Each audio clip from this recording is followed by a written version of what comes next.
નમસ્તે મિત્રો, ગુજુ ટિપ્સ વાળા ચેનલમાં આપનું હાર્દિક સ્વાગત છે। તો મિત્રો આપણે આજના વિડીયોમાં વાત કરવાના છીએ કે આપણે ઘરે બેઠા નોન ક્રિમિનલનું સર્ટિફિકેટ આપણે ડાઉનલોડ કરવું હોય તો આપણે કઈ રીતે કરી શકાય તેના વિશે આપણે આજે સ્ટેપ બાય સ્ટેપ આપણે સંપૂર્ણ માહિતી આપણે લેવાના છીએ। તો પહેલાં આપણે મામલતદાર કચેરીના આપણે ધક્કા ખાવા પડતા હતા અને ત્યાં જઈને આપણે લાઇનમાં ઊભું રહેવું પડતું હતું 20 રૂપિયાની પહોંચ ફાળવા માટે। તો એ ધક્કામાંથી આપણને હવે મુક્તિ મળી છે અને હવે આપણે ડિજિટલ ગુજરાતમાં જઈને સુગમ મિત્રની વેબસાઇટને આધારે આપણે ઘરે બેઠા નોન ક્રિમિનલનું સર્ટિફિકેટ આપણે મેળવી શકતા હોય છે। તો મિત્રો આ જે નોન ક્રિમિનલનું જે સર્ટિફિકેટ મેળવવા માટે જે ઓનલાઈન પ્રોસેસ કરવી પડે છે ડિજિટલ ગુજરાતમાં, એ આપણે કઈ રીતે કરી શકાય તેના વિશે આપણે આજે સ્ટેપ બાય સ્ટેપ આપણે સંપૂર્ણ માહિતી આ વિડીયોમાં આપણે લેવાના છીએ। તો આ વિડીયો પૂરેપૂરો જોવાની કોશિશ કરજો જેથી કરીને તમને કોઈ પણ જાતની માહિતી છૂટી ન જાય। તો ચલો મિત્રો, આપણે કોમ્પ્યુટરની સ્ક્રીન ઉપર આપણે સ્ટેપ બાય સ્ટેપ આપણે માહિતી લઈ લઈએ। તો ચલો મિત્રો, આપણે કોમ્પ્યુટરની સ્ક્રીન ઉપર આપણે આવતા રહ્યા છીએ। તો સૌથી પહેલાં આપણે કોઈ પણ એક બ્રાઉઝર ખોલી લઈશું। કોઈ પણ બ્રાઉઝર ખોલ્યા બાદ અહીં તમારા સર્ચ બારમાં તમારે ટાઈપ કરવાનું છે digitalgujarat.gov.in।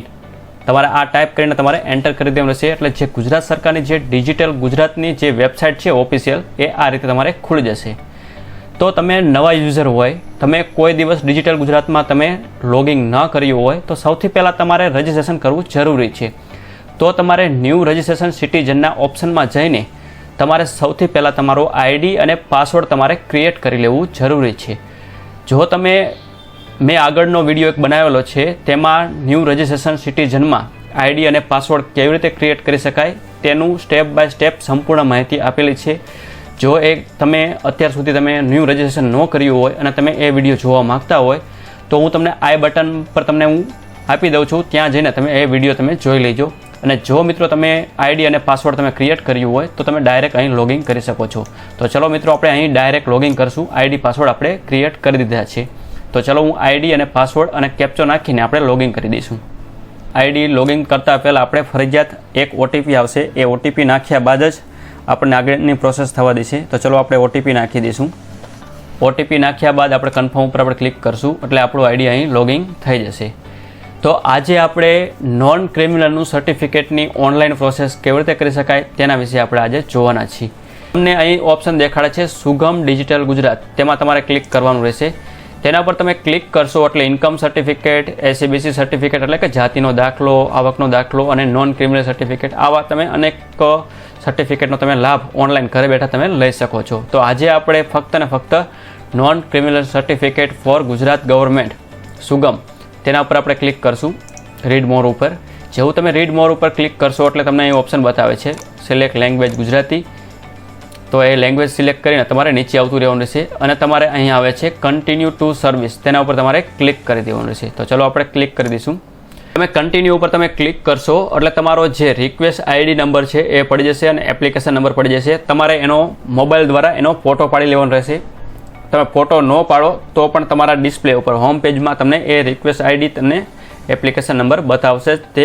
તો તેના ઉપર આપણે કન્ટિન્યુ ઉપર આપણે ક્લિક કરી દઈશું। જેવું તમે કન્ટિન્યુ ઉપર ક્લિક કરશો એટલે તમારી જે બેઝિક ડિટેલ છે એ તમારે ભરવાની આવશે। તો તમે જ્યારે પણ તમે તમારું જે આપણે પ્રોફાઇલમાં જઈને જે પર્સનલ ડિટેલ તમને વિગત તમે જે વખતે તમે નાખી હતી એ જ વિગત તમે સરખી રીતે તમે નાખી હોય તો તમારે અત્યારે કોઈ પણ વિગત તમારે ભરવાની જરૂર નહીં પડે। જો અમારે ઓટોમેટિકલી આવી જાય છે surname, first name, last name, એ તમામ વિગત અહીં ઓટોમેટિકલી આવી જાય છે। ત્યારબાદ આપણે નીચે આવતા રહીશું અહીં। ત્યારબાદ આવે છે name for school leaving certificate મુજબ તમારે નામ નાખવાનું રહેશે, એ નામ પણ અહીં મારે ઓટોમેટિકલી આવી ગયું છે। ત્યારબાદ આવે છે અહીં એલસી એન્ડ એની અધર્સ જે ડોક્યુમેન્ટમાં જે મધર નેમ હોય એ તમારે મધર નેમ નાખવાનું રહેશે। તો ચલો આપણે મધર નેમ નાખી દઈએ અને ફાધરનું નામ પણ ઓટોમેટિકલી આવી ગયું છે। તો હું ફક્ત મધરનું નેમ હું નાખી દઉં છું ગુજરાતીમાં। તો નામ નાખવું ફરજિયાત છે। ત્યારબાદ અહીં આવે છે તો અહીં તમારે દીકરો કે દીકરી કે જે નાખવાનું હોય એ નાખી દેવાનું છે। તો આપણે પુત્ર આપણે નાખી દઈશું કે તમારા જે ફાધરનું તમે નામ નાખ્યું એમાંથી તમે પુત્ર છો કે પુત્રી છો એ તમારે નાખવાનું રહેશે।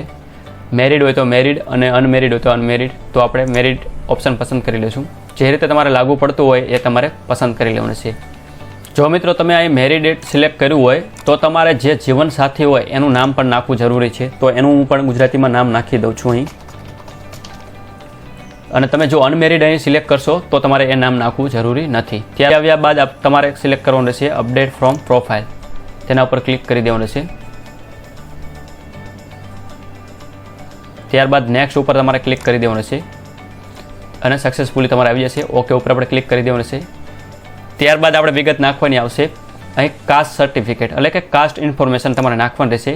તો તમારે કાસ્ટમાં તમારે કઈ કાસ્ટ આવે છે એ તમારે સિલેક્ટ કરી લેવાનું છે. તો ચલો હું સિલેક્ટ કરી લઉં છું. તો ચલો મિત્રો આપણે કાસ્ટ ઇન્ફોર્મેશન આપણે એડ કરી દીધી છે. તમારી કાસ્ટ હોય, જેની સબ કાસ્ટ હોય, એની જે આપણે જે જાતિનો દાખલો હોય એનો નંબર એટલે કે જે સર્ટિફિકેટ નંબર હોય એ નાખી દીધો છે. ત્યારબાદ તેની તારીખ એટલે તમારે જે સર્ટિફિકેટ ઇસ્યુ થયું હોય તેની ડેટ પણ આપણે નાખી દીધી છે. ત્યારબાદ આવે છે અહીં option is your mother for father permanent incorrupted એટલે કે તમારા ફાધર અથવા તો તમારા મમ્મીને કોઈ પણ ખોટ ખાપણ છે કે નહીં. જો કોઈ પણ ખોટ ખાપણ હોય તો યસ કરીને જે પણ પ્રોબ્લેમ હોય જેનું સર્ટિફિકેટ હોય એ તમારે એડ કરી દેવાનું છે. ત્યારબાદ આવે છે ફાધર ડિટેલ. તો અહીં કહેવા માગે છે તમારા ફાધર અત્યારે હયાત છે કે નહીં. જો હયાત હોય તો યસ, હયાત ન હોય તો તમારે નો કરીને તેની તમારે જે ગુજરી ગયા હોય તેનો મરણનો દાખલો હોય એની ડેટ તમારે નાખી દેવાની છે અને વિગત પણ તમારે ભરી દેવાની છે. તો અહીં યસ કરશો એટલે તમને અહીં ઓપ્શન બધા ખુલી જશે. તો અહીં તમારે ફાધરની ક્વોલિફિકેશન નાખવાની રહેશે. ફાધરનું કામ શું કરે છે, તો અધર કરતા હોય તો અધરમાં કયું કામ કરે છે, તો જે કામ કરતા હોય એ તમારે અહીં નીચે નાખી દેવાનું રહેશે. ત્યારબાદ એવી જ રીતે મધર ડિટેલ નાખવાની રહેશે. મધર હયાત હોય તો તમારે યસ કરી દેવાનું અને હયાત ન હોય, ગુજરી ગયા હોય તો તમારે નો કરીને તેની વિગત નાખવાની અને યસ કરો તો તમારે જે રીતે ફાધરની ડિટેલ ઉપર નાખી એવી જ રીતે તમારે મધરની ડિટેલ તમારે નાખી દેવાની છે. ત્યારબાદ આપણે નીચે આવતા રહીશું. અહીં તમારી પાસે ફાધર કે અથવા મધર પાસે કોઈ એગ્રીકલ્ચર જમીન છે કે નહીં. જો તમે યસ કરશો તો તમારે 7/12ની વિગત તમારે નાખવાની રહેશે અને પાછળ તમારે 7/12 પણ તમારે અપલોડ કરવાના આવશે. તો એ રીતે તમારે કયા ગામમાં તમારે જમીન છે એ તમામ વિગત તમારે નાખવાની આવશે. તો તમે એ ભરશો, યસ કરશો તો તમારે તમામ વિગત તમારે ભરવાની રહેશે. તો એ રીતે તમારે જો અહીં કણે તમારી જમીનમાં તમે એ એડ કરશો તો તમારે આ બધી વિગત નાખવી પડશે અને તમારે એ જમીન તમારે અર્બનમાં છે કે રૂરલમાં છે તે વિગત પણ તમારે નાખવાની આવશે. તો એ આપણે અહીંયા તમે ન કરશો તો તમારી વિગત તમારે ભરવાની થશે નહીં. ત્યારબાદ આવે છે ઇન્કમ સર્ટિફિકેટની વિગત એટલે કે આવકનો દાખલા મુજબ તમારે જે ઇન્કમ થતી હોય એ તમારે અહીં નાખવાની રહેશે. ત્યારબાદ આવે છે અહીં RUA ટેક્સ પેયર, તમે ટેક્સ ભરો છો કે નહીં. જો તમે ટેક્સ ભરતા હોય તો તમારે મિત્રો અહીં કણે યસ કરી દેવાનું રહેશે અને તમે ટેક્સ ના ભરતા હોય તો મિત્રો તમારે અહીં નો કરીને તમારે આગળ વધી દેવાનું રહેશે. નો કરીને તમારે નેક્સ્ટ ઉપર તમારે ક્લિક કરી દેવાનું રહેશે, સબમિટ. ત્યારબાદ આવે છે તમારા બધા ડોક્યુમેન્ટ અપલોડ કરવાના. તો તમારે ડોક્યુમેન્ટ ક્યાં ક્યાં અપલોડ કરવાના આવે છે. તો સૌથી પહેલાં તમારે રહેઠાણનો પુરાવો. રહેઠાણના પુરાવામાં તમે કોઈ પણ લાઇટ બિલ તમે અપલોડ કરી શકો છો. તમારો જે આપણે રેશન કાર્ડ હોય તે પણ તમે અપલોડ કરી શકો છો.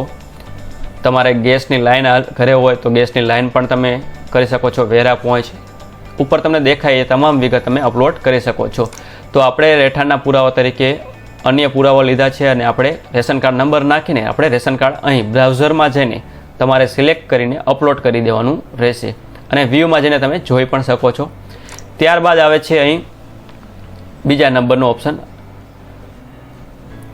અહીં આપણે 7/12ની વિગતમાં આપણે નો કર્યું હતું એટલે આપણે નોન એપ્લિકેબલ લખેલું આવી જાય છે. જો તમે 7/12માં તમે યસ કર્યું હોત કે અમારે જમીન ધરાવો છો, ફાધર અથવા તો મમ્મી જમીન ધરાવે છે, યસ કરીને તમે તેની વિગત નાખી હોત તો મિત્રો તમારે 7/12 એટેચ કરવાના આવે.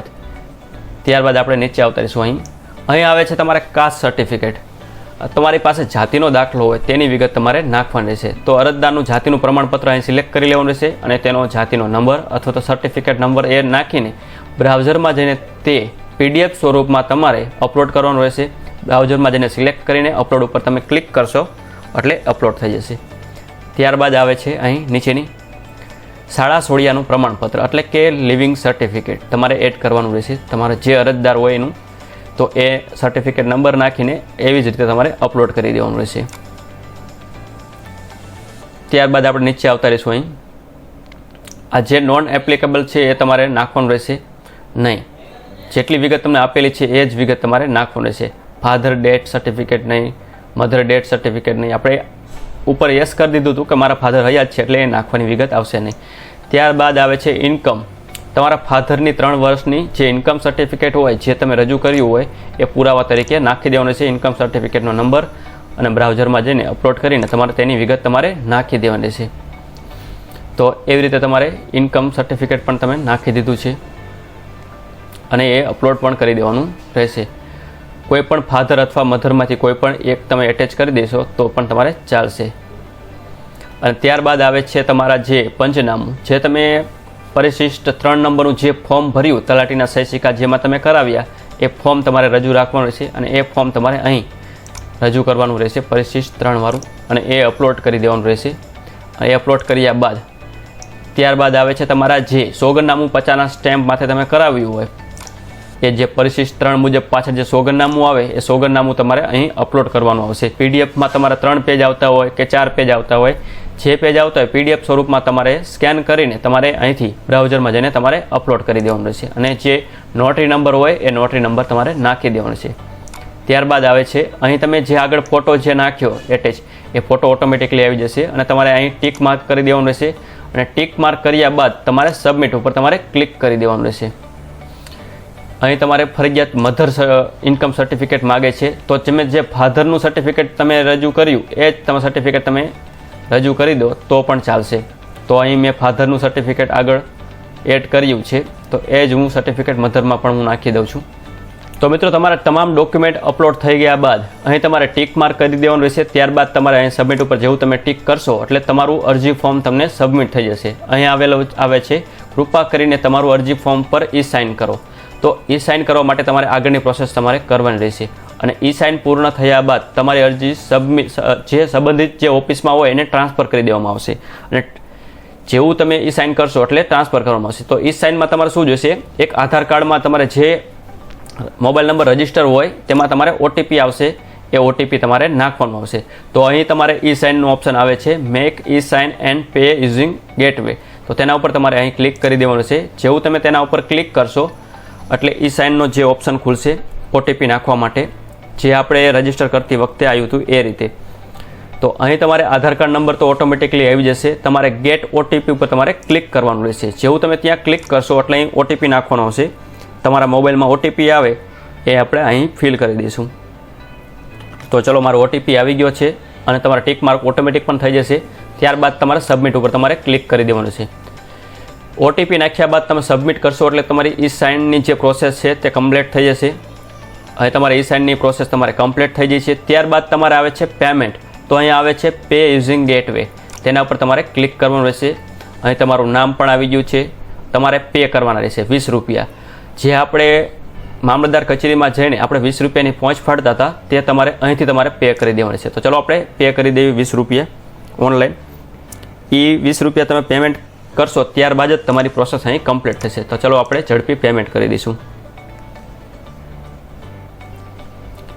તો આવી રીતે તમારે પેમેન્ટ થઈ ગયા બાદ તમારે અહીં પ્રિન્ટનો ઓપ્શન ઉપર તમારે ક્લિક કરીને તમારે પ્રિન્ટ લઈ લેવાની રહેશે. આની આ પ્રિન્ટ તમારે ત્યાં રજૂ કરવાની રહેશે. તો ચલો હું પ્રિન્ટને હું સેવ કરી લઉં છું. અહીં હું ડેસ્કટોપમાં હું સેવ કરી લઉં છું. અહીં આપણે 20 રૂપિયા. ત્યારબાદ તમારે અરજી ફોર્મ પણ તમારે બેક જઈને તમારે એ પણ તમારે સેવ કરી લેવાનું છે. તો ચલો અહીં આપણે બેક જતા રહીશું. અહીં જેવા તમે બેક જશો એટલે તમને અહીં કણ આવે છે વ્યૂ ઈ સાઇન ફોર્મ.